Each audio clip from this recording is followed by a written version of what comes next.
আমরা বলেছি জুলাইয়ের ভিতরে এই সংস্কার সম্পন্ন করতে হবে। কয়েকটি বিষয়ের উপরে আলোচনা হয়েছে, আমরা আলোচনা করেছি।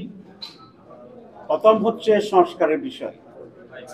আমরা বলেছি জুলাইয়ের ভিতরে এই সংস্কার সম্পন্ন করতে হবে। অনেক বিষয় ঐক্যমত্য হয়েছে, কিছু বিষয়ে সামান্য সামান্য দ্বিমত আছে বিভিন্ন দলের মাঝে। আগামীকাল থেকে সকল দলকে একসাথ করে একটা সমন্বয় মিটিং হবে, সেখানে এই ব্যাপারে ঐক্যমত্য পৌঁছার চেষ্টা করা হবে। আর যে সমস্ত বিষয়ে মৌলিক কিন্তু ঐক্যমত্য হচ্ছে না, সেগুলোর ব্যাপারেও আমরা বারবার আলোচনা এসে কাছাকাছি জায়গায় আমরা পৌঁছতে পারবো ইনশাআল্লাহ। একেবারে ঐক্যমত্য হচ্ছে না এসব বিষয়ে কি করা যাবে সে বিষয়ে আমরা একটা আলোচনা করব। এবং জুলাইয়ের ভিতরে রিফর্মস শেষ হবে, তারপরে একটা জুলাই সনদ হবে যেখানে আমরা সমস্ত পলিটিক্যাল পার্টি নীতিগতভাবে একমত হয়েছি যে সেই চার্টারে আমরা সাইন করব। এরপরে আলোচনা হয়েছে নির্বাচনের তারিখের ব্যাপারে। আমরা দুটো কথা বলেছি। প্রথম হচ্ছে আমরা সকল দল,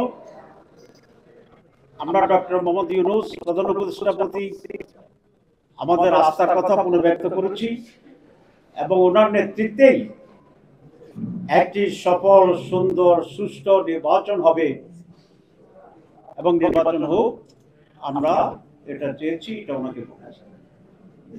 নির্বাচনের ডেটের ব্যাপারে তিনটি বক্তব্য আসছে। মাননীয় প্রধান উপদেষ্টা বলেছেন ডিসেম্বর টু জুন,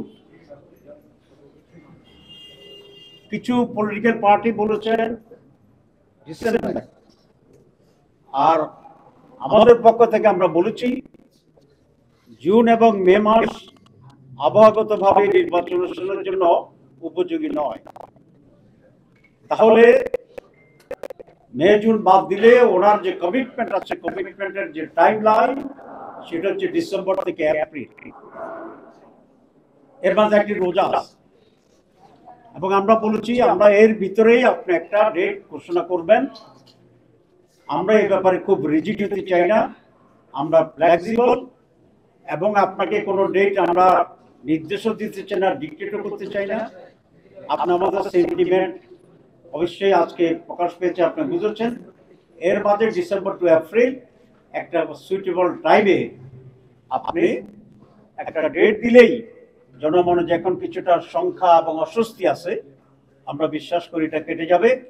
রাজনৈতিক দলগুলো তার নির্বাচনী প্রস্তুতি এবং প্রচারণার জন্য সেদিকে মনোযোগী হবে। কোনো নতুন করণের কোনো টেন্স সিচুয়েশন হওয়ার কোনো সম্ভাবনা থাকে।